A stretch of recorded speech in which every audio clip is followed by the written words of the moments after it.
Queridos, abre a sua Bíblia, por favor. Glória a Deus, Evangelho de Mateus, capítulo 14, versículo 22. Amém, glória a Deus, né? Abre aí a sua Bíblia, enquanto as crianças estão saindo, e nós vamos orar. Amém? Deixa as crianças, você está abrindo a sua Bíblia aí.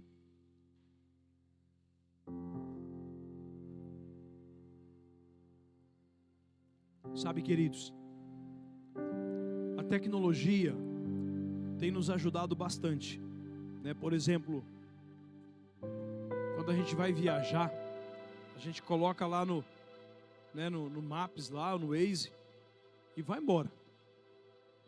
Só que antigamente, irmãos, a gente viajava com uma revista, ou viajava com endereço, ou com um mapinha na mão, e a gente ia a qualquer lugar. Hoje, se tirar da gente, acabar a bateria do celular, ou tirar da gente o aplicativo, a gente fica totalmente perdido. É ou não é verdade? Uma vez eu fui em Rio Preto, minha irmã falou assim: pastor, você vai em Rio Preto, passa na ótica lá, pegar um óculos para mim.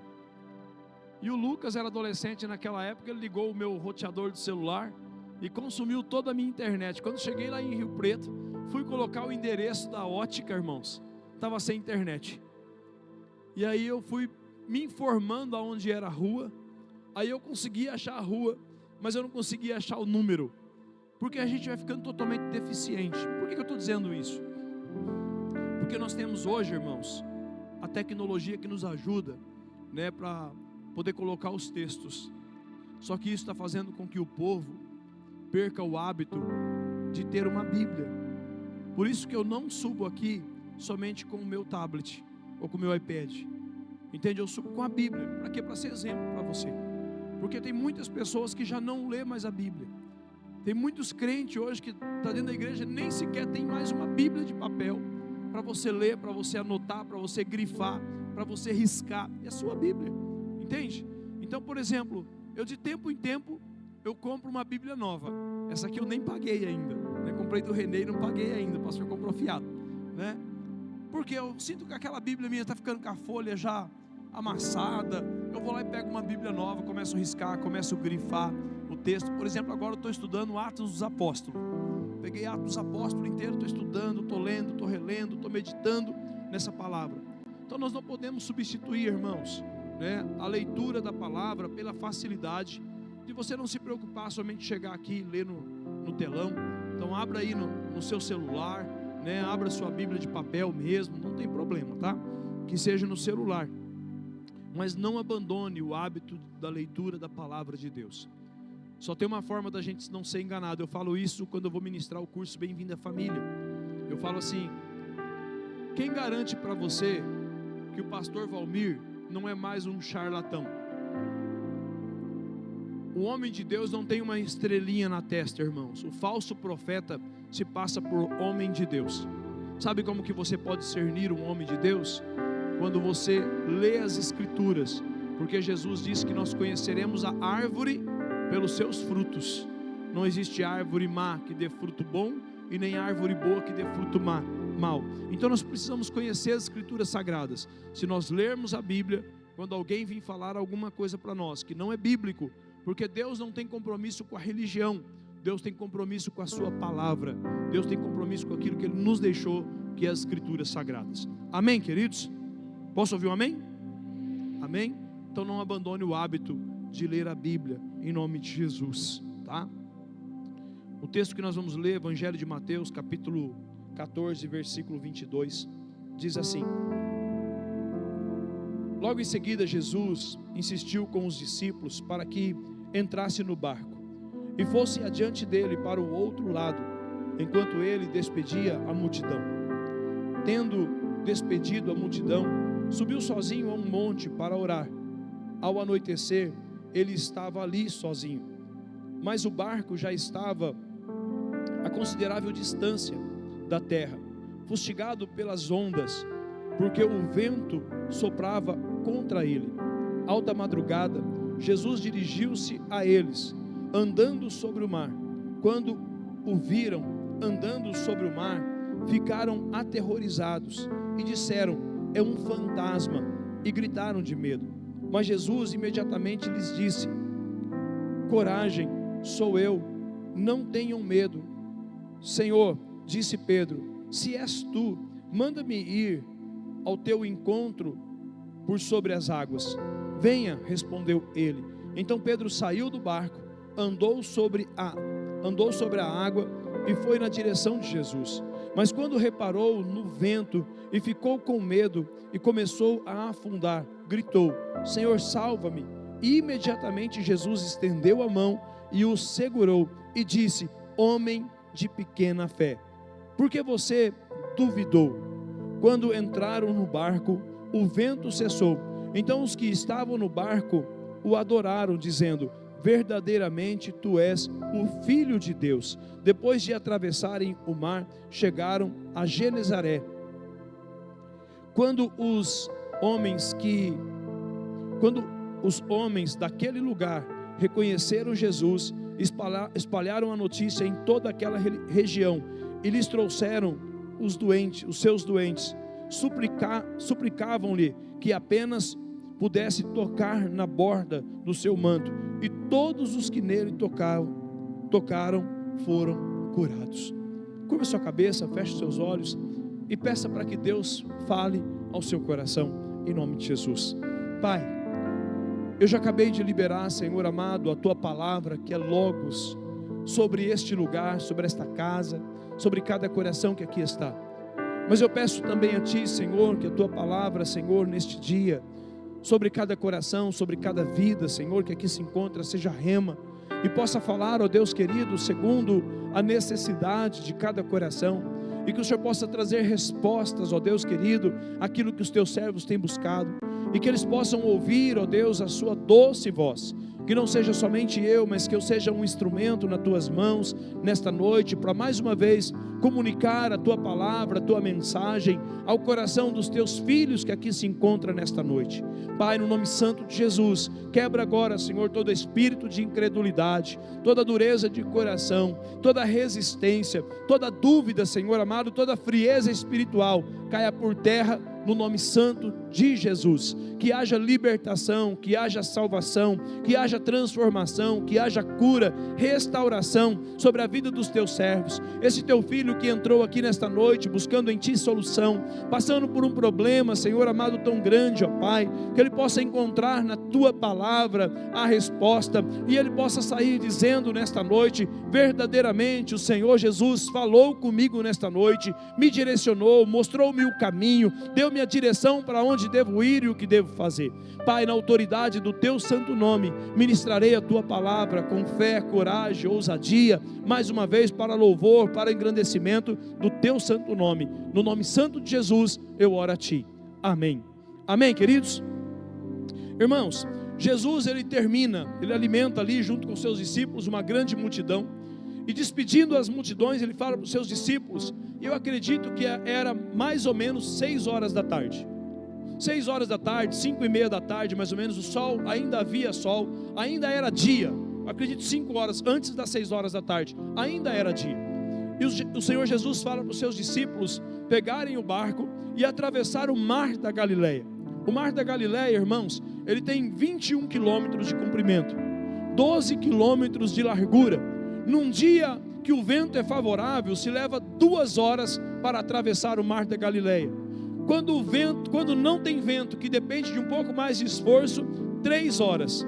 Mas a palavra de Deus vai dizer que quando Jesus vai até os seus discípulos, já era alta madrugada na NVI.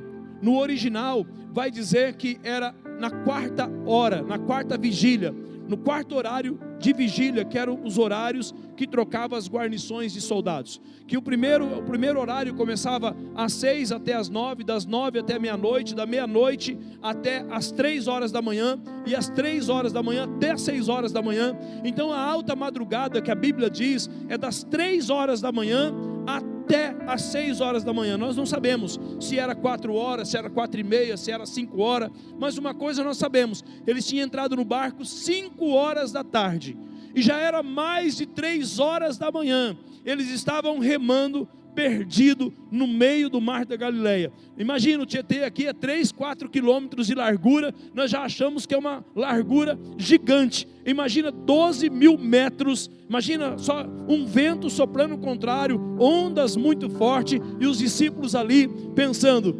aonde Jesus nos colocou? Olha o que Jesus fez conosco. Deixa eu dizer para você, querido, nada foge do controle do nosso Senhor. Não importa o que você está passando, não importa o que você está enfrentando, não importa qual é a sua luta, qual é a sua dificuldade, qual é o seu problema, ou até mesmo qual é a tempestade que se abateu sobre o seu barco. Uma coisa eu sei, Jesus está no controle de todas as coisas. Quantos creem nisso? Amém, queridos? Jesus está no controle de todas as coisas. E quando dá alta madrugada, Jesus vai até eles. E quando Jesus é visível, eles olhando de longe, assustados, cheios de medo, apavorados, eles olham e dizem, é um fantasma. E Jesus diz, não sou eu, não é um fantasma, sou eu que estou aqui. Pedro, cheio de ousadia, como sempre diz, mestre, se és tu, me permita que eu vá até ti, caminhando sobre as águas. E Jesus disse, pode vir, Pedro. Pedro desce do barco e começa a caminhar sobre as águas. Pedro é o único homem, antes dele, nenhum homem andou sobre as águas, e depois dele, nenhum homem andou sobre as águas, e mesmo assim Jesus o chama de homem de pequena fé, mas um homem de pequena fé, que caminhou sobre as águas. Amém, querido? Só que eu posso ouvir um glória a Deus? E quando Pedro está indo até Jesus, diz a palavra de Deus, que Pedro começou a olhar para o vento, começou a ver que as ondas, olhar para o vento não tem como, mas ver o que o vento estava causando nas águas, levantando uma grande onda, e isso fez com que ele tirasse os olhos de Jesus, e foi tomado pelo medo, e começou a afundar, começou a naufragar, irmãos, e ele clamou ao Senhor, Senhor Jesus, me ajuda porque eu estou afundando. Quantas pessoas, quantas vezes nós, irmãos, estamos afundando na nossa fé, estamos afundando nas nossas convicções, mas uma coisa é certa, irmãos, o melhor lugar para nós estarmos no meio da tempestade é os pés do Senhor Jesus. Não importa como você esteja, mas o melhor lugar, vou ter que deixar o barco, vou ter que deixar o lugar seguro, não, o lugar mais seguro para mim e para você é no centro da vontade de Deus. Posso ouvir um glória a Deus? Amém, queridos? Jesus estende a mão, pega Pedro pela mão, e o Walker um dia ministrou uma palavra aqui, e ele falou que Pedro andou 2 vezes sobre as águas. Eu fiquei tentando entender a lógica, né? Que o Gu tem umas lógicas assim, que às vezes, né? Mas eu estava me esforçando, e hoje eu estava pensando nisso à tarde, né? Uma coisa é você caminhar sobre as águas no poder de Jesus, outra coisa é você caminhar sobre as águas, sendo sustentado, abraçado, né? Por Jesus. Então, de fato, ele caminhou 2 vezes. Uma vez ele estava indo de encontro. Aplauda Jesus pela vida do pastor Walker. Amém, né? Glória a Deus. Porque quando ele clama, ele não está caminhando somente no poder de Jesus, mas ele está caminhando com Jesus. Porque tem muitas pessoas que às vezes estão até caminhando no poder de Jesus, está até vivendo milagres no poder de Jesus, mas não está desfrutando do pastoreio de Jesus, não está desfrutando do abraço de Jesus, não está desfrutando do cuidado de Jesus, não está desfrutando do sustento de Jesus. Então melhor do que viver milagres no poder, é viver milagres com a pessoa de Jesus ao seu lado, cuidando de você. Amém, queridos? A primeira coisa que eu quero pensar com você, as habilidades humanas não são a solução para os problemas ou para as tempestades que nós enfrentamos, porque às vezes a gente até pensa que nós vamos vencer a crise financeira trabalhando mais, nós vamos vencer a crise financeira fazendo um bico, trabalhando até tarde. A Bíblia diz que inútil será levantar de madrugada, comer o pão de dores, porque se o Senhor não abençoar a casa, em vão você vai trabalhar, ou em vão você vai vigiar. Salmos de número 127. Vai ser em vão, porque vem do Senhor, a nossa provisão vem do Senhor. Por que eu estou dizendo isso? Porque nós sabemos que quando Jesus, ele chama os seus discípulos, lá no Evangelho de Lucas, no capítulo 5, diz a palavra de Deus, irmãos, que eles estavam pescando. E é interessante esse texto, Porque quando a gente vê a realidade do apóstolo Pedro, né, muitas vezes a gente olha, vê os erros do apóstolo Pedro, quando ele sacou a espada, ele não fez aquilo porque ele era mau, ele não fez aquilo porque ele era uma pessoa ruim, ele fez aquilo porque ele acreditava que estava certo. Por que eu estou dizendo isso? Porque quando Jesus disse, lance a rede, e ele disse, mestre, pescamos a noite toda, mas porque o Senhor disse para lançar a rede, eu vou fazer. Porque Pedro, irmãos, se tem um discípulo que tem a marca da obediência, é Pedro. Pedro foi um dos discípulos mais obedientes que Jesus teve, e eu posso provar isso, porque Jesus provou Pedro aonde Pedro dominava. Jesus provou Pedro por mais de uma vez na pescaria, por 3 vezes na verdade. Ele foi provado quando foi chamado, lance a rede, e ele disse, vou fazer porque o Senhor está dizendo, porque eu sou obediente, e ele lançou a rede. Depois, mais tarde, Jesus falou para ele, desce lá no rio, apanha um peixe, lá na boca do peixe tem uma moeda de tal valor, que dá para pagar o meu imposto e o seu imposto. Irmãos, Pedro sendo um pescador, você acha que pescador que pega peixe com dinheiro na boca?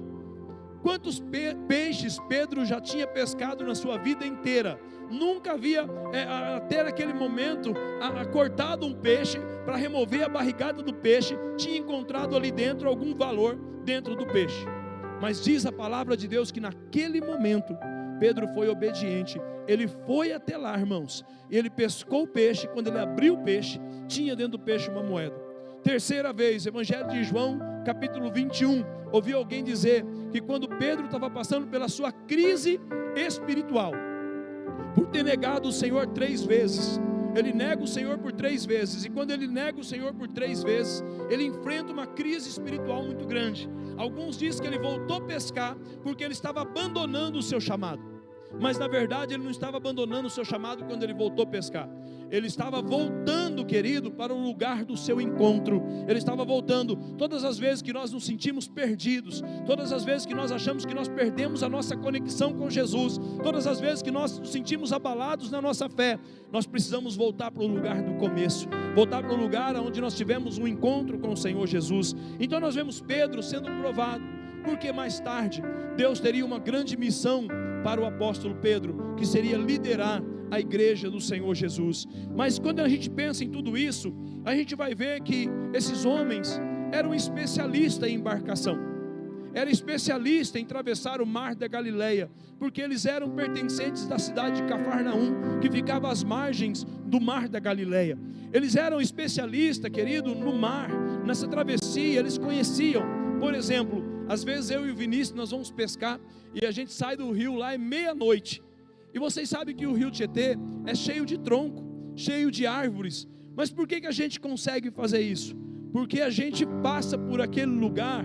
Desde quando eu era menino, eu passo nos mesmos trajetos daquele lugar. Eu conheço o rio, eu sei onde ficam os troncos, eu conheço mais ou menos aonde fica a localidade aonde nós estamos. Os discípulos não era diferente no mar da Galileia, mas todo o conhecimento que eles tinham, toda a sabedoria que eles tinham de embarcação, todo o conhecimento que eles tinham do mar. Por que eu estou falando isso?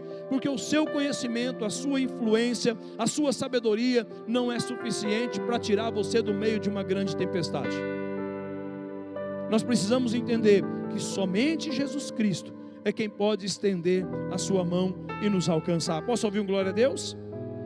Amém, queridos? Segunda coisa importante que eu quero passar para você: o tempo e a tempestade não pode determinar como vai ser o seu fim.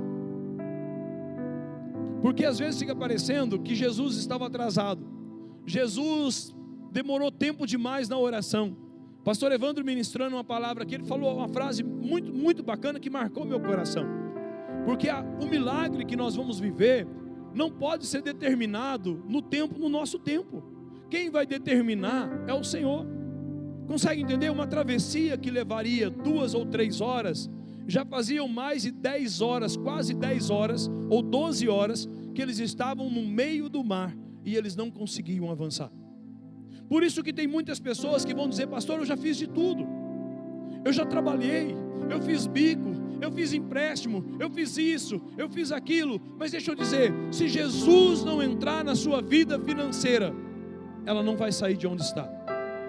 Você pode até remar, porque o vento era contrário. Existem forças espirituais que podem trabalhar contra a vida de alguém, contra o casamento de alguém, contra a vida dos filhos, contra a sua vida financeira, contra a sua vida emocional. E eu preciso dizer, irmãos, todo o conhecimento que você tem não pode solucionar o seu problema.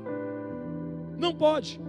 E eu fiquei imaginando hoje à tarde nessa palavra, a gente fica meditando no Senhor, e eu fiquei imaginando, imagina, um mar que tinha 12 quilômetros de largura, 21 quilômetros de comprimento. Irmãos, quando alguém se perde no meio do mar, na escuridão, é fácil de achar?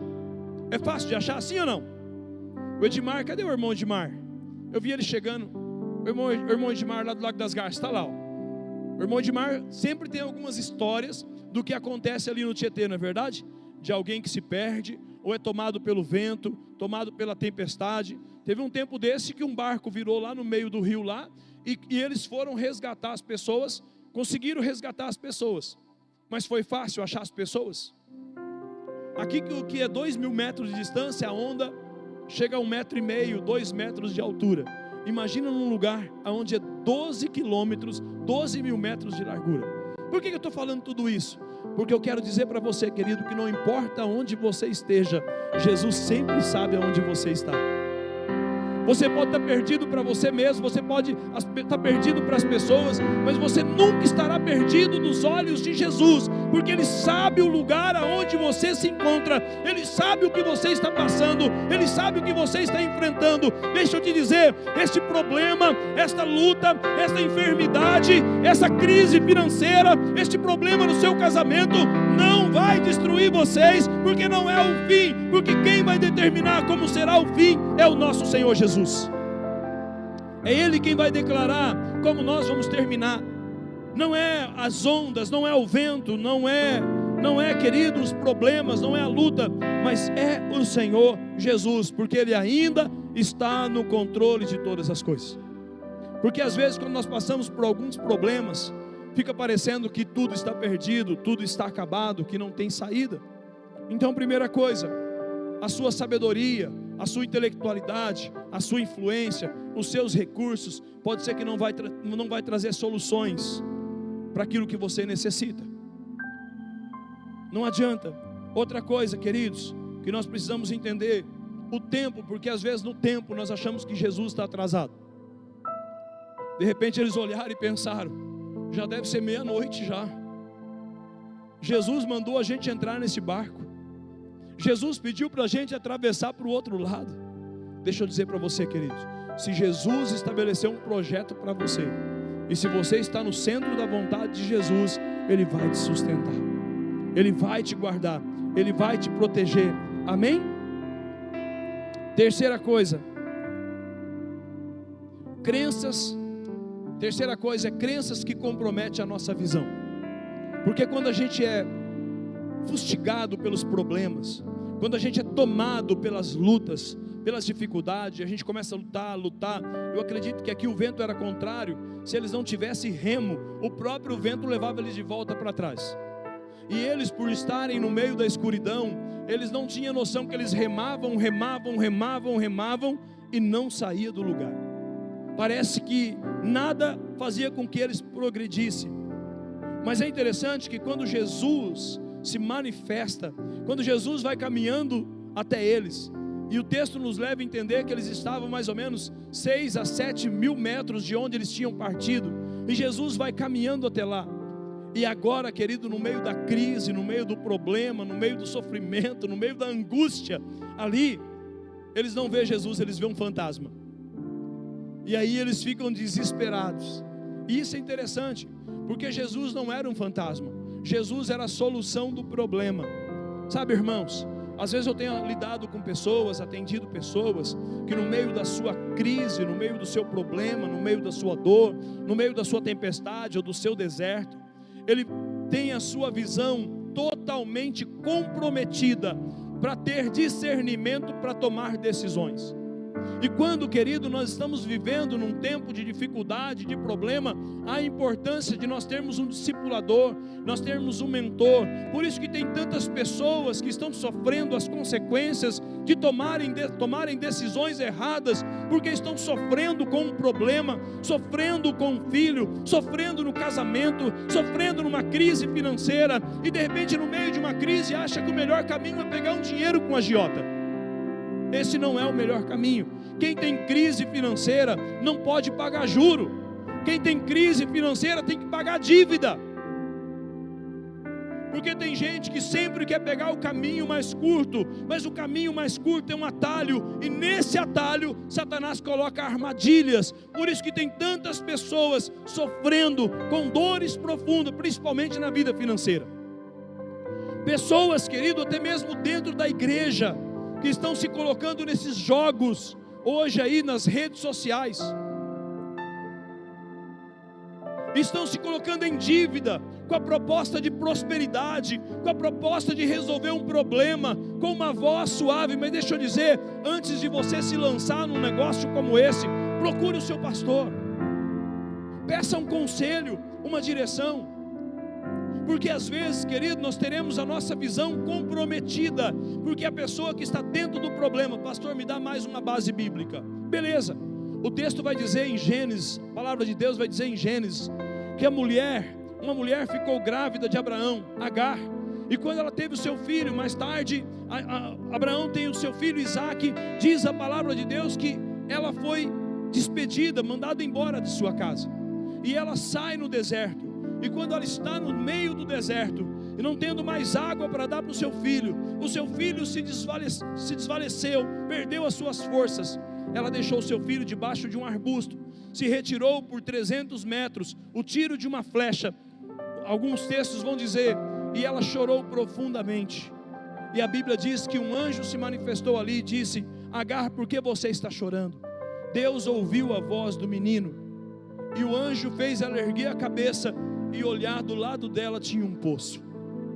Por quê, irmãos? Porque na nossa crise, na nossa dor, no nosso sofrimento, na nossa angústia, nós ficamos cegos.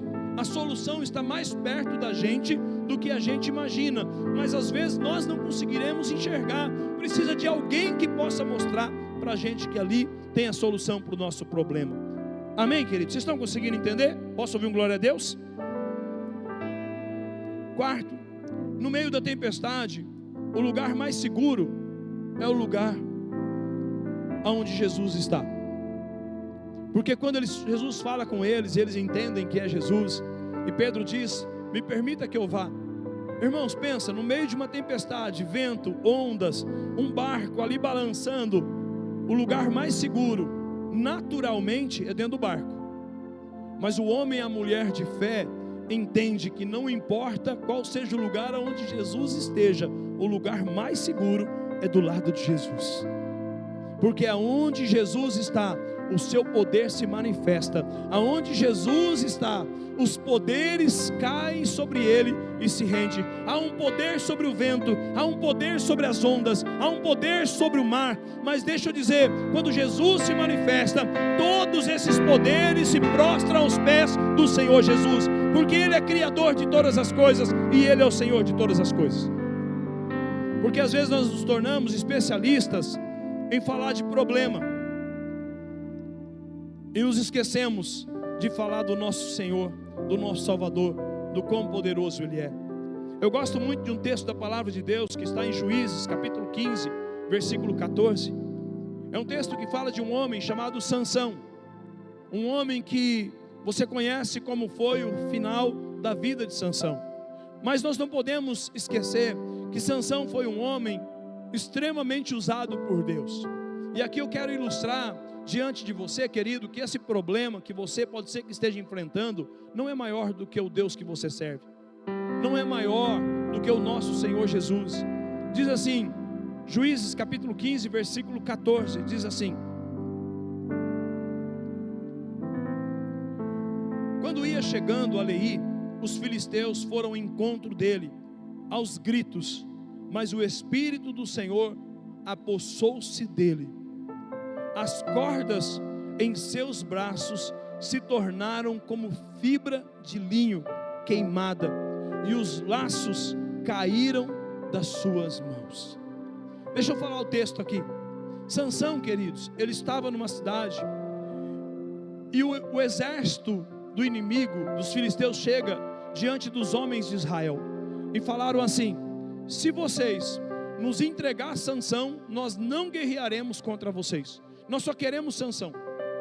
Entregue Sansão para nós, e vocês serão libertos, serão livres da nossa opressão. E o exército de Israel vai até Sansão e fala para Sansão: Sansão, há um grande exército dos filisteus que vieram até aqui para te levar cativo. Se você for junto conosco, e se você se entregar, eles não guerrearão contra nós, e eles voltarão para a sua terra. E aí Sansão fala para eles assim: eu vou com vocês, desde que vocês me prometam uma única coisa: vocês não vão tirar a minha vida. Ele diz para o seu próprio povo: vocês vão me amarrar, vocês vão me levar até lá, mas vocês não podem tirar a minha vida. E aí eles disseram: tudo bem. E eles pegaram cordas, amarraram Sansão, prenderam Sansão e levaram Sansão bem amarrado, né, com cordas fortes, com laços prendendo Sansão. E diz a palavra de Deus que quando Sansão chega diante do exército inimigo, o exército inimigo começa a gritar, porque eles começaram a olhar e dizer: acabou Sansão, Sansão está acabado, Sansão está destruído, não tem saída para Sansão, porque ele está amarrado com cordas, ele está preso com laços. Queridos, deixa eu dizer para você, pode ser que você chegou aqui e existem coisas que têm te amarrado, coisas que têm impedido você de avançar, coisas que têm impedido você de crescer, cordas espirituais que estão impedindo você de seguir e ir além. Mas diz a palavra de Deus que quando o Espírito do Senhor possuiu Sansão, o poder de Deus veio sobre Sansão, e todos os poderes que prendia Sansão caiu por terra como linha queimada ao fogo. Todas as cordas se desprenderam, todos os laços se desprenderam, porque houve a manifestação e o poder de Deus naquele lugar. E Sansão, querido, se solta diante de 1000 homens, mais de 1000 homens do exército inimigo. Ele encontra uma ossada de jumento, ele pega uma queixada de jumento e ele começa a lutar contra esse exército. E naquele dia, diz a palavra de Deus, que ele, cheio da presença do Senhor, ele matou 1000 homens naquela batalha. Pastor, isso é impossível, isso é coisa de super-herói, isso é coisa de desenho animado. Não, queridos, isso é o poder de Deus. Antes de você falar do poder do exército inimigo, olha para o poder do Deus que você serve. Porque aquilo que te prende, aquilo que te amarra, aquilo que te impede você de avançar, vai cair por terra quando Deus se manifestar. Assim como as ondas cessaram e o vento cessou. Então deixa eu dizer para você, queridos, eu preciso dizer aqui, essa enfermidade, o poder dela vai cair quando o poder de Deus se manifestar, porque o poder do câncer não é nada diante do poder do Deus vivo, Criador dos céus e da terra. Querido, o poder desta enfermidade, o poder desta crise financeira, o poder desta depressão, não é nada diante do poder do Senhor Jesus. Não é nada, porque Ele é poderoso para fazer infinitamente mais do que pedimos e do que pensamos. Amém, queridos?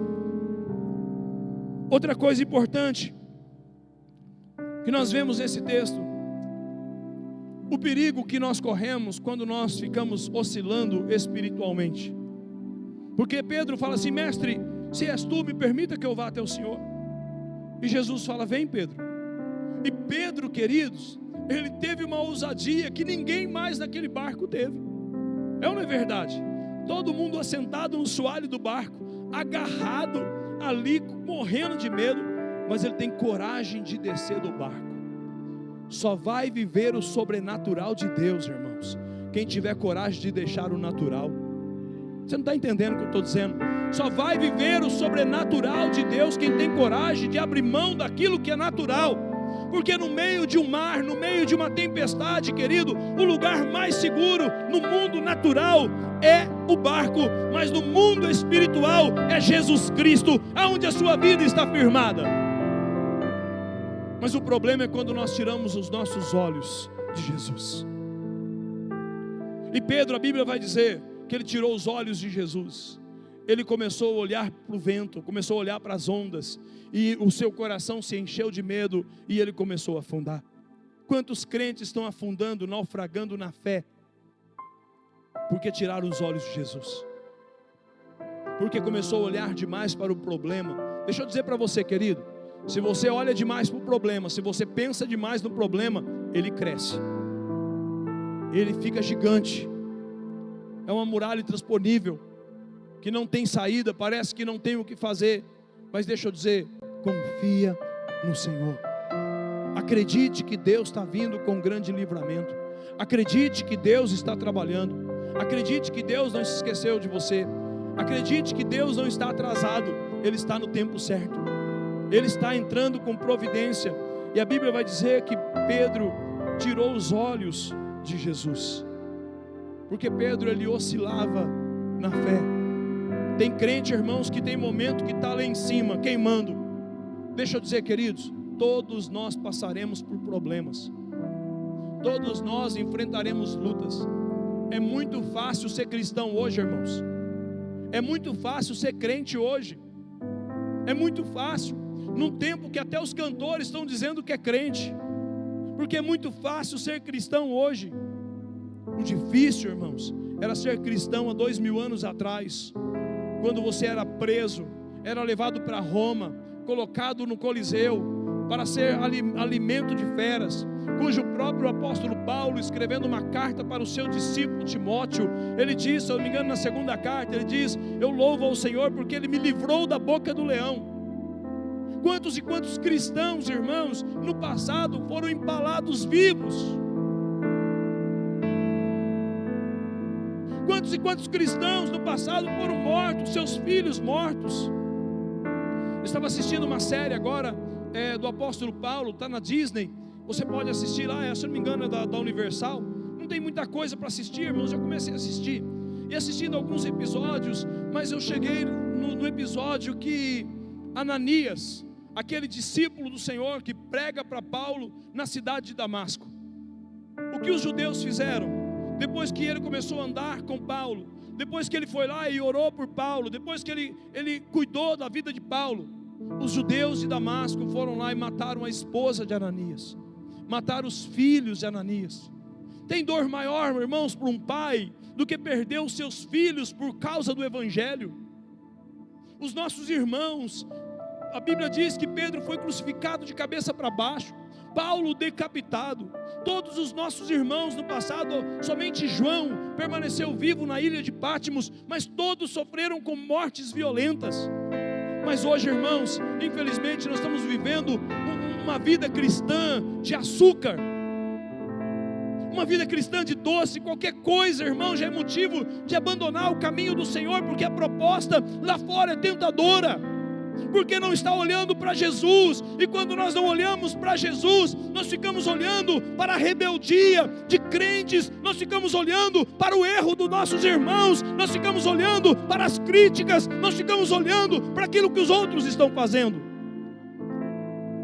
Nós não podemos tirar os nossos olhos de Jesus, porque o dia que nós tirarmos os nossos olhos de Jesus, nós vamos naufragar. Porque o dia que nós tirarmos os nossos olhos de Jesus, nós não perdoaremos mais, nós não amaremos mais, nós não teremos mais compaixão. O dia que nós tirarmos os nossos olhos de Jesus, nós vamos começar a enxergar os problemas como gigantes, que são invencíveis, e nós começaremos a afundar, naufragar na nossa fé. Porque às vezes eu vejo pessoas que estão chateadas, magoadas. Sabe, irmãos, eu fiz 40 dias de jejum, você tem conhecimento disso, e eu achava, irmãos, que lá para o final do meu jejum, eu ia estar tendo visão aberta, eu ia ver anjos, eu ia ver demônios. Ninguém quer, mas eu achei que eu ia entrar num outro nível de espiritualidade. Pode ser que eu entre num outro jejum, mas no 15º dia eu tive uma experiência com Deus, irmãos. Fala glória a Deus. Vocês não acreditam o que Deus falou para mim, irmãos. Irmãos, desde o final do ano passado eu vinha com uma dor muito grande no meu coração, com uma crise muito grande no meu coração. Você tem conhecimento do que se trata. me sentindo traído, eu estava revoltado, com o coração fechado, machucado, ferido, e eu orava e falava: Deus, o Senhor sabe de todas as coisas, o Senhor é supremo juiz, faz segundo a tua vontade. E no 15º dia de jejum, eu estava orando e Deus falou comigo, e o Senhor falou assim: meu filho, toda essa dor que você está sentindo, toda essa mágoa, toda essa chateação que você está sentindo, tudo isso é carne, é carnalidade. Você está agindo de uma forma carnal, tudo isso que você está sentindo é a sua carne gritando, porque quando nós tiramos os nossos olhos de Jesus, nós não conseguimos perdoar. Quando nós tiramos os nossos olhos de Jesus, nós não conseguimos amar. É fácil amar quem nos aplaude, o difícil é amar quem nos persegue. E ser cristão é isso, irmãos, é dar outra face. Ser cristão é isso, irmãos, é manifestar Jesus. Mas nós não manifestaremos Jesus se os nossos olhos não estiverem fixos nele. Quando nós tiramos os nossos olhos de Jesus, nós caímos. Então por isso que a gente vê fofoca dentro da igreja. É gente que deixou de olhar para Jesus, é irmãos que fica criticando irmãos, é gente que deixou de olhar para Jesus, é gente que fica apontando o dedo, é gente que deixou de olhar para Jesus. Gente que deixa de olhar para Jesus está naufragando na fé, está afundando na fé. E eu sinto muito dizer, querido, se você não se arrepender e não voltar, porque quando o Senhor falou comigo isso, irmãos, e o Senhor falou mais, sabe o que o Senhor falou? Falou: essa crise sua é a mesma crise de Jonas. Quando eu chamei Jonas para poder pregar para Nínive, Jonas se negou, porque Jonas queria que aquele povo fosse castigado. O que há no teu coração não vem de mim, o que há no teu coração vem da sua carne. O que há no teu coração não é graça, o que há no teu coração não é compaixão, o que há no teu coração não é misericórdia, o que há no teu coração é desejo de justiça. Quando nós tiramos os nossos olhos de Jesus, nós nos tornamos carnal. Querido, quando Pedro desce do barco e ele vai caminhando sobre as águas, olhando para Jesus, ele sai do natural e ele vai fluindo no sobrenatural. Quantos querem viver o sobrenatural de Deus? Dê glória a Deus. Mas quando você está olhando para Jesus, você vai fluindo no sobrenatural. Mas quando você tira os olhos de Jesus, Pedro começou a voltar para o natural. E quando ele começou a voltar para o natural, você sabe que a água não pode sustentar ninguém sobre a superfície no natural. A água só pode sustentar alguém na superfície se a pessoa estiver caminhando no sobrenatural de Deus. E eu quero ensinar você, aprenda. Se você quer andar no sobrenatural, se você quer viver o sobrenatural, se você quer ter experiências com o sobrenatural, olhe para Jesus, ame como Jesus, perdoe como Jesus, tolere como Jesus, dê outra face como Jesus. Porque é impossível estar olhando para Jesus e não ser igual a Ele. Ser cristão é sermos desafiados a cada dia mais e mais ser parecido com Jesus. Por isso, irmãos, quando nós tiramos os olhos de Jesus, hoje de manhã eu falei aqui, a nossa casa, eu e a minha esposa, nós estamos como Salmos de número 126. A nossa boca se encheu de riso. Sexta-feira, foi sexta-feira? Sexta-feira nasceu mais um neto na nossa família. Mas deixa eu falar para você, queridos. Um dia, enquanto eu ia para o bar, a minha esposa ia para a igreja. E ela ouvia conselhos dizendo assim, minha sogra falava: larga desse homem. Larga desse homem. Vem para cá, eu sustento essa criança. A Tamires tinha 1 aninho de idade, 2 aninhos no máximo. Larga desse homem. Esse homem é alcoólatra. Saía do serviço e ia direto para o bar. Chegava bêbado em casa quase todos os dias. Mas a minha esposa, querido, estava olhando para Jesus e acreditando no milagre que ela viveria dentro de casa. E hoje eu louvo a Deus, porque, irmãos, se a minha esposa não estivesse olhando para Jesus, se ela estivesse somente sendo movida pela carne, será que eu hoje estaria desfrutando? vendo a minha filha com 28 anos, gerando, dando à luz aos netos. Entende o que eu estou dizendo? Porque todo aquele que quer desistir da sua casa, da sua família, é porque tirou os olhos de Jesus. E quando nós tiramos os olhos de Jesus e colocamos os nossos olhos na tempestade, na nossa dor, no nosso sofrimento, a nossa família vai naufragar. Mas deixa eu dizer, querido, o projeto mais importante da terra é a família. A família vem acima da igreja. A família vem em primeiro lugar. Mais tarde, numa outra ocasião, passando por um problema muito sério financeiro, a minha esposa, um problema de saúde também muito sério. Nós tínhamos a Tamires estava fazendo 1 aninho. Eu peguei, saí de casa e eu disse: eu vou embora, eu vou sumir no mundo. Eu tinha bastante dinheiro no bolso, R$15. E eu falei: vou comprar uma passagem até onde der para ir. Calma que R$15 naquela época era mais ou menos que nem R$100 hoje. Não valia nada do mesmo jeito, né, irmãos? Eu falei: vou comprar uma passagem para São Paulo, para qualquer lugar. E eu pensei: se eu comprar a passagem de ônibus até a rodoviária, não vai dar para mim ir muito longe com o ônibus rodoviário. E eu disse: eu vou atravessar a cidade a pé, dava uns 10 quilômetros. Naquela época eu era jovem. E eu comecei a atravessar a cidade. Quando eu cheguei no centro da cidade, tinha um outdoor bem grande, irmãos, gigante. E lá naquele outdoor tinha um bebezinho, a foto de um bebê de 1 ano, muito parecido com a Tamires, minha filha. E embaixo tinha uma frase, era do Shopping Iguatemi esse outdoor. E a frase dizia assim, virada para a cidade de São Carlos, aquele outdoor bem grande, dizia assim: obrigado, papai, pelo meu primeiro ano de vida. Estava fazendo 1 ano que tinha inaugurado o shopping São Carlos. E quando eu vi aquela foto, irmãos, eu vi a Tamires, a minha filha, com 1 aninho, falando isso para mim: obrigado, papai, pelo meu primeiro ano de vida. E eu estava indo embora. Eu estava abandonando a minha família, eu estava abandonando a minha casa, eu estava abandonando o meu casamento. Eu estou dizendo isso hoje aqui, irmãos: não desista do projeto mais precioso que Deus te deu, a seu casamento, a sua casa, a sua família. Olhe para Jesus. Se tem problema no seu casamento, olhe para Jesus. Não faça o que você quer fazer, mas faça o que Jesus faria. Olhe para Jesus. Tem problema na vida financeira, olhe para Jesus. Não tire os seus olhos de Jesus, porque quando nós tiramos os nossos olhos de Jesus, nós começamos a afundar na nossa fé. Quando nós tiramos os nossos olhos de Jesus, rapidamente nós saímos do sobrenatural e voltamos para o natural.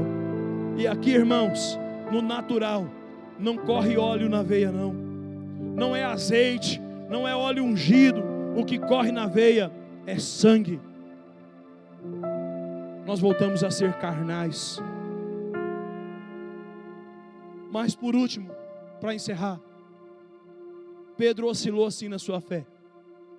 Mas Pedro já tinha aprendido uma coisa, irmãos: o poder do clamor. Quantos minutos eu tenho? Acabou? Mas eu quero ler para você. Vocês me dão mais 5 minutinhos? Amém, queridos? É muito importante, porque eu quero ler um texto para você de alguém que não tirou os olhos de Jesus. E para mim, essa pessoa na Bíblia é a maior inspiração para mim como cristão, como servo de Deus. Atos dos Apóstolos, capítulo 7, versículo 55. Atos 7, 55. Essa é uma inspiração para mim.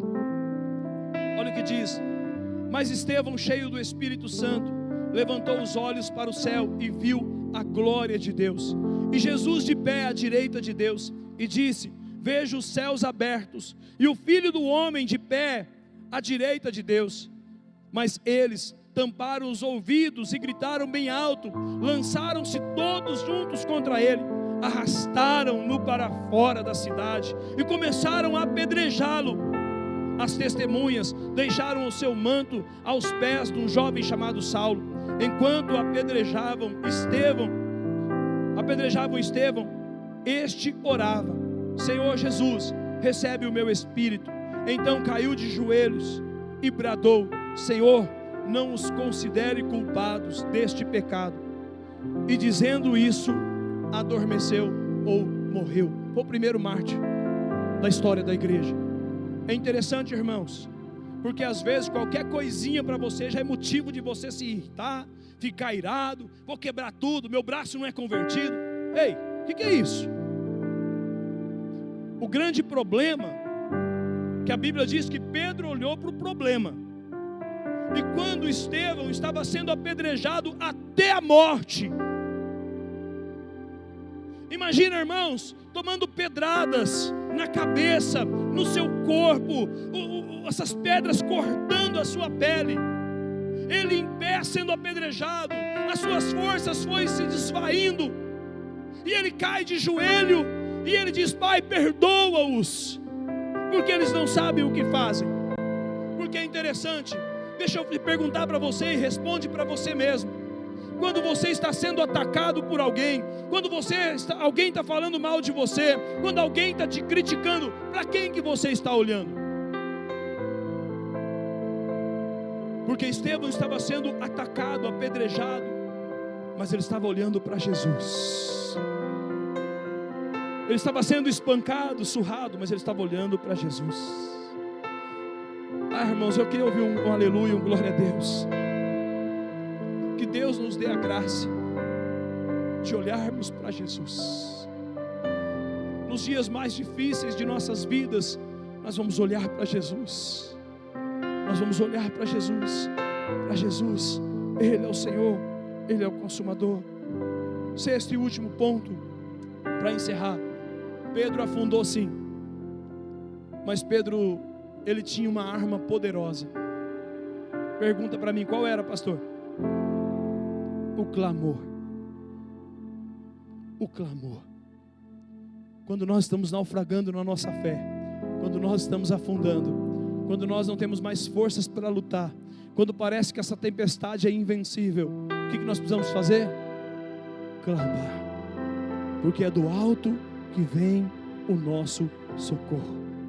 Quando nós clamamos, Pedro clamou, diz o texto da palavra de Deus, que Jesus chega e pega na sua mão, levanta ele para fora da água, abraça ele e caminha com ele até o barco.